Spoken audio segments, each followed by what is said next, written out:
Un justicier traumatisé par l'assassinat de ses parents, une ville rongée par le crime et hantée par de super-vilains psychopathes, aujourd'hui cela n'étonne plus personne que Batman soit le plus grincheux des super-héros.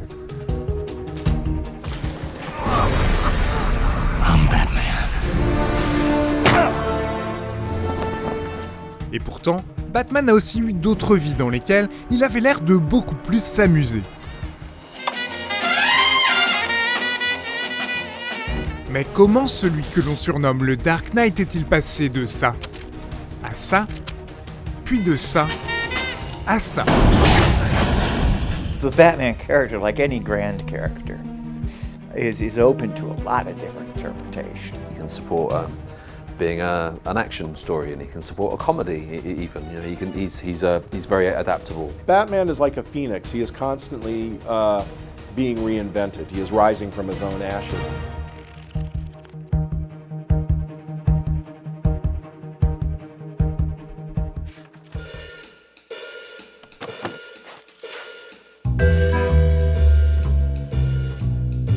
Voici la première apparition de Batman. Elle se trouve dans le numéro 27 de la revue Detective Comics, publié le 30 mars 1939. Sa naissance est le résultat de deux éléments fondateurs. Le premier, c'est la recherche d'un nouveau super-héros. Un an plus tôt, Superman connaît un grand succès. Son éditeur, qui deviendra DC Comics, cherche donc à lui trouver un successeur et fait appel au scénariste Bill Finger et au dessinateur Bob Kane. Le duo s'inspire de Sherlock Holmes et de Zorro et propose en 1939 un super-héros qui prend le contre-pied de Superman. He doesn't have superpowers, but you know, where he sort of designed his own superpowers, as it were. You know, all the other superheroes had things happen to them which made them the way they were. But actually, he's just a human, and he chose, you know, the path that he went down, which to me that's just more interesting, I think. Le deuxième élément fondateur de Batman, c'est qu'il est plus ancré dans son époque que Superman. I feel that Superman is a reflection of kind of what we imagine America to be. You know, standing in front of the flag with an eagle on his arm and upholding truth and justice, and that we're all working toward that. Gotham City is kind of where America is. We're in and out of darkness a lot, and we're looking for some guidance. Et en 1939, justement, les États-Unis sont désenchantés. Traumatisés par la grande crise économique de 1929 et l'explosion du crime organisé. Un climat d'angoisse qui contribue au succès des pulp magazines, des publications bon marché qui proposent des histoires de crime ou d'horreur. I like a lot of the old pulp characters, the Shadow in particular. You'd see how the people who made up Batman must have really enjoyed the Shadow. Comme pour Batman, The Shadow arbore une longue cape noire, signe distinctif de ce justicier adapté à la radio, puis à l'écran où la ressemblance est aujourd'hui frappante.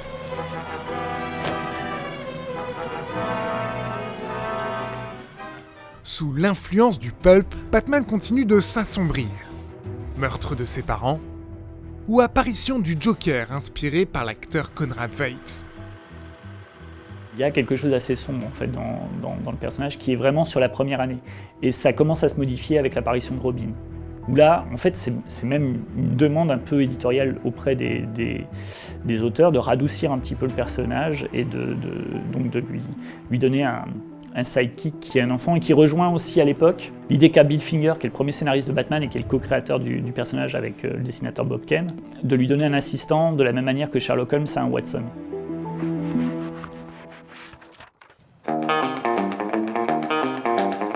Ensuite, durant 3 décennies, le personnage s'éloigne de plus en plus de son modèle d'origine. Si Batman est adouci, c'est parce que dans les années 40 et 50, le lecteur moyen a entre 8 et 12 ans. Les éditeurs veillent à ce que les parents ne le désapprouvent pas. Et c'est pour cette raison que Batman évite de tuer ses adversaires. Cette formule tout public contribue au succès du personnage.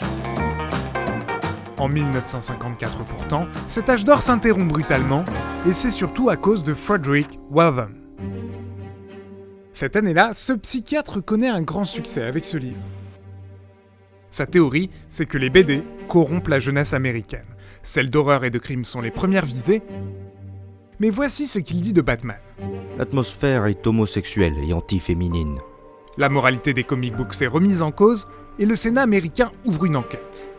Face à cette pression politique et sociale, les éditeurs créent la Comic Code Authority, un comité d'autocensure. Ils fixent des règles drastiques auxquelles les scénaristes et les dessinateurs doivent se conformer pour obtenir son label imprimé en haut des couvertures. Et ceux qui ne sont pas approuvés ne sont plus distribués dans les kiosques.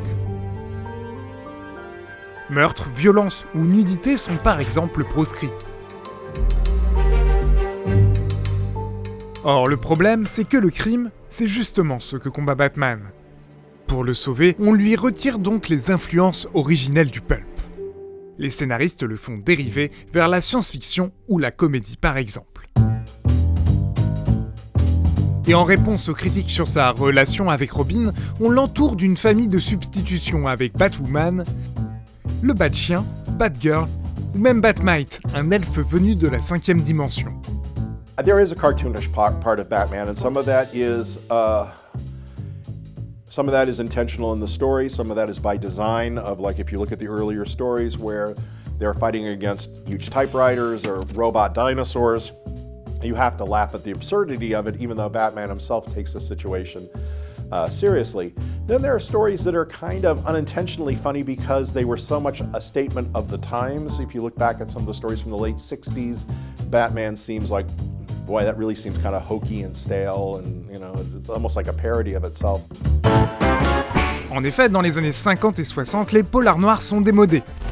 La société américaine est jeune, prospère et sous l'influence de la culture pop.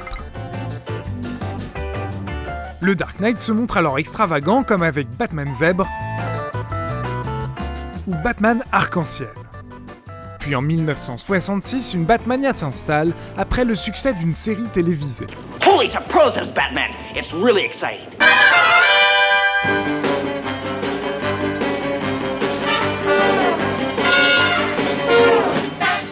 L'univers de la bande dessinée est vraiment bien restitué, mais il y a ce côté parodique, qui à mon avis coïncide à l'époque avec l'idée que se font les adultes d'une bande dessinée en fait.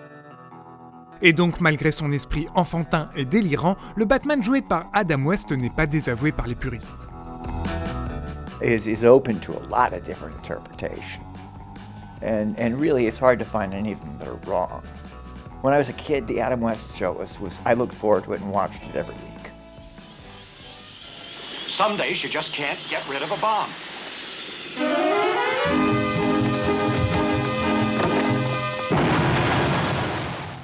Cependant, lorsqu'en 1968, la série est annulée, la Batmania bat de l'aile. Les ventes de la bande dessinée s'effondrent. Batman a presque 30 ans, mais il est démodé. Pour éviter de disparaître, il va devoir se réinventer dans les années 70.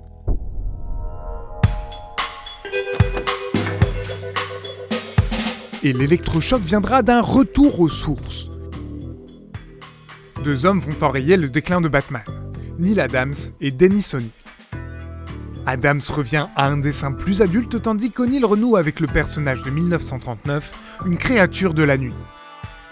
L'assouplissement de la Comic Code Authority au début des années 70 permet ce retour au noir. Batman va à nouveau se faire le miroir d'une société américaine plus angoissée. En fait, dans les années 70, une ambiance un peu de désenchantement dans la société américaine. Et en fait, Batman commence à reprendre en fait, de la splendeur. En fait, plus les gens deviennent pessimistes par rapport à l'état de la société, et plus Batman devient populaire. Et ça explose dans les années 80 avec Frank Miller, avec donc Dark Knight Returns et Batman année 1. En 1986, Frank Miller fait franchir un cap très important à Batman, celui de la maturité. Voici ce qu'il propose à son éditeur. I said, let's make Batman as old as the legend is. And Batman was about to turn 50 at the time. So I decided that, that Batman would be turning 50. Cette idée donne naissance à The Dark Knight Returns, dont les notes de travail inspireront ensuite la trame de Batman année 1. Miller y insère une critique sociale acerbe de son époque. Gotham reflète à nouveau les tourments de New York, qui à cette période est en faillite.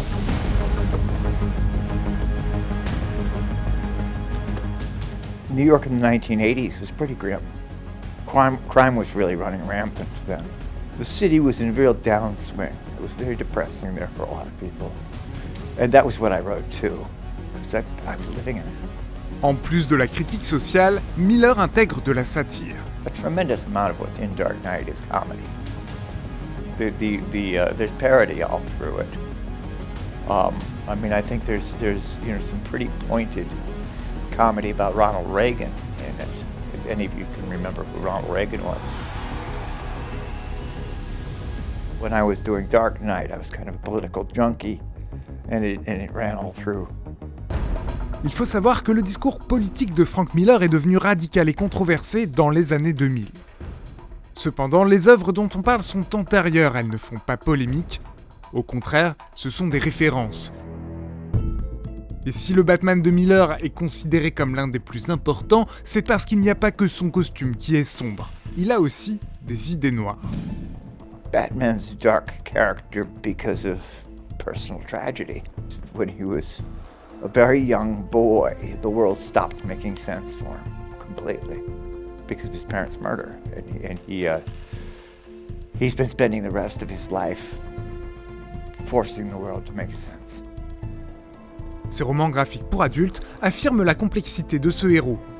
Batman est désormais considéré comme un personnage sérieux. Pourtant, ce succès est surtout critique. Ce n'est que 2 ans plus tard que les foules découvriront un nouveau visage de l'homme chauve-souris. Batman the movie finally premiered. Is the hype over or has it just begun? En 1989, le film de Tim Burton est une consécration auprès du grand public qui l'associe définitivement à son image tourmentée et gothique. What are you? I'm Batman. Adopté par plusieurs générations, c'est à partir de ce moment-là que le personnage devient une icône. Il résiste ensuite aux adaptations les plus ratées. He's so black, he's like a black hole. You can just throw anything at him and he can sort of take it somehow. You know, he's almost like Mickey Mouse. You can just do the outline and fill it with black and it will actually look like Batman. Après des années 40 très noires, des années 60 très pop, puis à partir des années 70 un retour à ses aspects sombres, on pourrait penser qu'un bon Batman, c'est un Batman grincheux. Why so serious? Mais c'est un petit peu plus compliqué. The darkness for the sake of darkness, I'm not a huge fan of that. It just so happens that he has his dark elements, you know, but that doesn't mean that he should just be all the time, you know. I think he's more complex than that. Un Batman sombre, oui, mais c'est les degrés d'ombre du personnage qui varient suivant en fait les scénaristes et les dessinateurs qui s'en emparent. En fait, le Batman moderne, c'est la cohabitation de différents Batman. Du Batman ninja, à ne pas confondre avec Batman et les Tortues Ninja, en passant par le Batman guerrier très premier degré, Tell me, do you bleed? au Batman Lego qui lui est totalement au second degré. He's a tremendous character, maybe even more so than Superman, for experimentation and for different stories, and he just excites the creative person's. This is where who's writing the characters is as big a factor as who the character is. Comic books, séries animées, séries télé, cinéma ou jeux vidéo, avec la multiplication des supports pour ses aventures, il est ainsi en réinvention permanente. À croire que Batman tient désormais autant du caméléon que de la chauve-souris.